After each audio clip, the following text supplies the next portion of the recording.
Hello बच्चों, स्वागत है आप सबका आपके अपने यूट्यूब चैनल मैथ टॉपर्स अड्डा पर। इस वीडियो में हम क्लास 10th के चैप्टर नंबर 13 से एक इम्पॉर्टेंट क्वेश्चन सॉल्व करेंगे। ये क्वेश्चन हमारा बोर्ड एग्जाम 2013 और 2014 में आ चुका है। काफ़ी अच्छा क्वेश्चन है और ऐसे क्वेश्चन इस बार आने के 100% चांस हैं।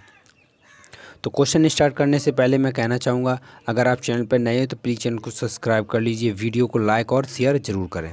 तो देखिए हमारा क्वेश्चन है, एक खोखला गोला जिसका आंतरिक और बाह्य व्यास 4 सेंटीमीटर और 8 सेंटीमीटर है को पिघलाकर एक शंकु जिसके आधार का व्यास 8 सेंटीमीटर है बनाया जाता है। शंकु का वक्रपृष्ठ ज्ञात कीजिए।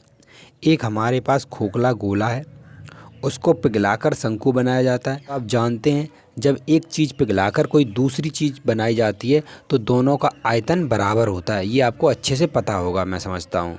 दोनों का आयतन क्या होगा? बराबर। यानी खोखले गोले का आयतन किसके बराबर होगा? शंकु के आयतन के बराबर। सबसे पहले ये बात समझ लीजिए। अब आपको निकालना क्या है? वक्रपृष्ठ। अब वक्रपृष्ठ निकालना किसका है? शंकु का वक्रपृष्ठ निकालना है। देखिए हमें शंकु का वक्रपृष्ठ निकालना और शंकु का वक्रपृष्ठ होता है पाई आर एल। तो हमारे पास आर तो यहाँ से निकल आएगा क्योंकि हमें व्यास दिया हुआ है शंकु का, तो यहाँ से आर निकाल लेंगे हम। ठीक है, आर हमारे पास है। हमें चाहिए शंकु की एल यानी तिर्यक ऊंचाई। तो अब शंकु की तिर्यक ऊंचाई कैसे निकलेगी?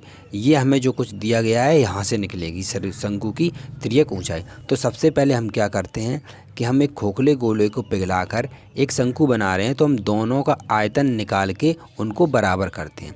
तो सबसे पहले हम खोखले गोले का आयतन निकालेंगे, उसके बाद शंकु का आयतन निकालेंगे और दोनों को बराबर कर देंगे। तो वहाँ से हमें कुछ मान मिलेगा, फिर हम आगे देखेंगे क्या करते हैं। तो सबसे पहले हम खोखला गोला का आयतन निकालते हैं। तो सबसे पहले हम लिखेंगे खोखले गोले के लिए। देखिए हमें व्यास दिया हुआ है, आंतरिक व्यास और बाह्य व्यास। तो हम क्या करेंगे, हम इनकी डायरेक्ट त्रिज्या निकाल रहे हैं। तो देखिए हमने त्रिज्या मान ली है R1। यहाँ पे हमारी ये R1 आंतरिक त्रिज्या, मैं यहाँ पे लिख नहीं रहा हूँ, आप समझ जाना। R1 क्या है? हमारी आंतरिक त्रिज्या। कितनी त्रिज्या होगी? व्यास का अगर आप आधा कर दें, 2 का भाग दे दें, 2 सेंटीमीटर हमारी आंतरिक त्रिज्या आ गई। ठीक है, अब R2 ये बाहरी त्रिज्या है गोले की। तो ये है, व्यास था हमारा 8/2 यानी 4 सेंटीमीटर। तो हमारे पास R1 और R2 आ गई खोखले गोले की। अब हम खोखले गोले का आयतन का फॉर्मूला लगाएंगे। आयतन का फॉर्मूला क्या होता है खोखले गोले का? 4/3 पाई R1 R2Q और R1Q, ये फार्मूला होता है। यहाँ पे हम इसे सॉल्व करेंगे। तो देखिए क्या करेंगे हम, 4/3 पाई को हमने ऐसे ही रखा। R2 हमारा कितना है? 4 का क्यू किया, माइनस ये कितना है? R1 2 है, 2 का क्यू किया, ये हो गया।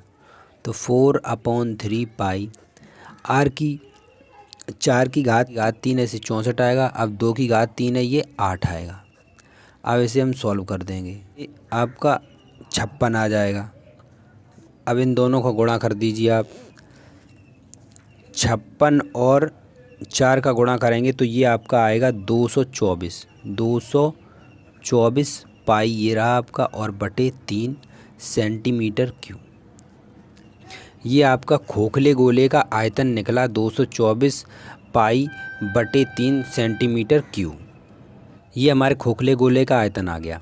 उसके बाद हम शंकु का आयतन निकालेंगे। तो हमने यहाँ पे लिख लिया शंकु के लिए। हमारे पास शंकु की त्रिज्या दे रखी है। देखिए शंकु की त्रिज्या, शंकु का व्यास दे रखा है। देखिए यहाँ पे शंकु का व्यास दिया है 8 सेंटीमीटर। तो हम इसकी त्रिज्या निकाल लेंगे। ठीक है, तो आर कितनी हो गई शंकु की? आर हो गई 8 था व्यास, तो 8/2 मतलब 4 सेंटीमीटर। ये हमारे शंकु की त्रिज्या आ गई। अब शंकु का आयतन क्या होता है? आयतन होता है 1/3 पाई R²H, यही आयतन होता है। तो हम R का मान रख देंगे 1/3 पाई। R कितना है? R 4 है, स्क्वायर करेंगे, और ये H तो गुणा में है, H हमें दे नहीं रखा है। तो ये जो आपका आएगा 4 चौक 16 यानी 16 पाई H बटे 3 सेंटीमीटर क्यूब। तो ये हमारा शंकु का आयतन निकल आया। और खोखले गोले का आयतन इतना निकला था। क्योंकि गोल खोखले गोले को पिघलाकर शंकु बनाया जा रहा है, तो दोनों का आयतन कैसा होगा, बराबर होगा। तो हम दोनों का आयतन बराबर करते हैं।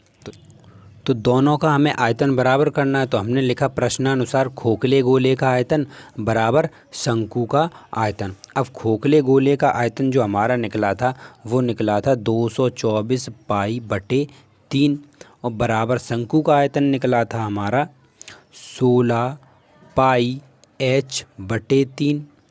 अब इन्हें हम सॉल्व कर लेते हैं। 3 से 3 कैंसिल, पाई से पाई कैंसिल, ये 16 इंटू में यहाँ डिवाइड में आएगा तो ये होगा 224 बटे 16 और यहाँ से हमारा h का मान निकल आएगा। जब हम 16 से भाग देंगे यहाँ पे तो ये जाएगा आपका 14 बार, ठीक है, ये 14 आएगा। तो h बराबर कितना आ गया, 14 सेंटीमीटर, ठीक है, h बराबर 14 सेंटीमीटर आपका आ गया। तो देखिए हमें यहाँ पे शंकु की ऊंचाई पता हो गई और हमें निकालना है शंकु का वक्र पृष्ठ। और वक्र पृष्ठ निकालने के लिए हमें क्या क्या चाहिए, वक्र पृष्ठ निकालने के लिए चाहिए हमें पाई आर एल। तो हमारे पास शंकु का क्या क्या पता है, आर पता है और हमें शंकु का एच आ गया, हमारे पास शंकु का एच आ गया। हमें लेकिन चाहिए एल, तो एल के लिए क्या करें, तो हमें एक फार्मूला याद है, शंकु की तिर्यक ऊंचाई और त्रिज्या और ऊंचाई में एक संबंध होता है, वही फार्मूले का हम यूज करेंगे। तो शंकु की तिर्यक ऊंचाई एल स्क्वायर बराबर h square plus r square एक फार्मूला होता है, इससे हम एल निकालेंगे। तो ये रहा हमारा एल, इसे कर दिया हमने अंडर रूट में h square plus r square. H और आर का आप मान रख दीजिए। एच है हमारा 14 सेंटीमीटर, स्क्वायर लगाया, आर हमारा कितना है, शंकु का जो आर था वो था आपका 4 सेंटीमीटर, उसका स्क्वायर हमने कर दिया। तो ये सॉल्व कर लीजिए, 14 का स्क्वायर 196 और ये आया आपका 16, ठीक है। तो एल वाला जब इन दोनों को हम ऐड करेंगे तो ये आपका आएगा 2 से 12।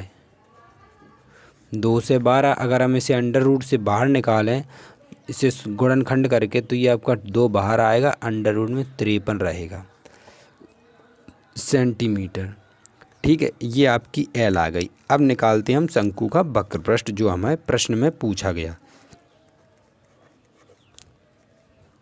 देखिए शंकु का वक्र पृष्ठ होता है पाई आर एल। पाई आर हमारा कितना था, आर था 4 और एल कितना था 2√53, ठीक है। इसे सॉल्व कर लीजिए, 4 दूने 8 पाई√53 सेंटीमीटर स्क्वायर। अगर आप इतना भी सॉल्व करते हैं तब भी ये आपका सही माना जाएगा, ठीक है। नहीं तो इसे आप आगे भी सॉल्व कर सकते हैं पाई का मान रख के और अंडर वर्गमूल इसका ले सकते हैं 53 का, ठीक है। हम इतना ही सॉल्व करते हैं, यही हमारा आंसर है। तो ऐसे ही इम्पोर्टेंट क्वेश्चन के लिए चैनल को सब्सक्राइब कीजिए, वीडियो को लाइक कीजिए। मिलते हैं नेक्स्ट वीडियो में एक और इम्पोर्टेंट क्वेश्चन के साथ, तब तक के लिए जय हिंद।